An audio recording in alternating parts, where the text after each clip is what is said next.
నమస్తే ఎక్స్‌ప్రెస్ మినిట్‌కు స్వాగతం. తెలంగాణకు సంబంధించిన అప్డేట్స్ చూద్దాం. విద్యారంగంలో నెలకొన్న సమస్యలను పరిష్కరించాలని డిమాండ్ చేస్తూ వరంగల్లో టీఎన్ఎస్ఎఫ్ ఆధ్వర్యంలో విద్యార్థులు ఆందోళన చేపట్టారు. హన్మకొండలోని ఏకశిలా పార్కు నుంచి కలెక్టరేట్ వరకు ర్యాలీ నిర్వహించి ధర్నాకు దిగారు.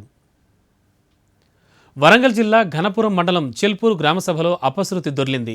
స్పీకర్ మధుసూదనాచారికి తమ సమస్యలు చెప్పుకునేందుకు వచ్చిన 10th స్టూడెంట్ దివ్యను అనుమతించలేదు అధికారులు. దీంతో ఆమె ఎండలో చాలాసేపు నిల్చుని ఉండడంతో స్పృహ కోల్పోయింది.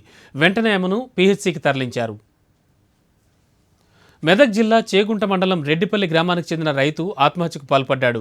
కర్రెపల్లి స్వామి అనే రైతు వర్షాలు లేకపోవడంతో బోర్లు వేయించడానికి 3 లక్షలు అప్పు చేసి పంట చేతికి రాకపోవడంతో చేసిన అప్పులు తీర్చలేకపోవడంతో ఈ ఘాతుకానికి పాల్పడినట్లు కుటుంబ సభ్యులు చెప్పారు.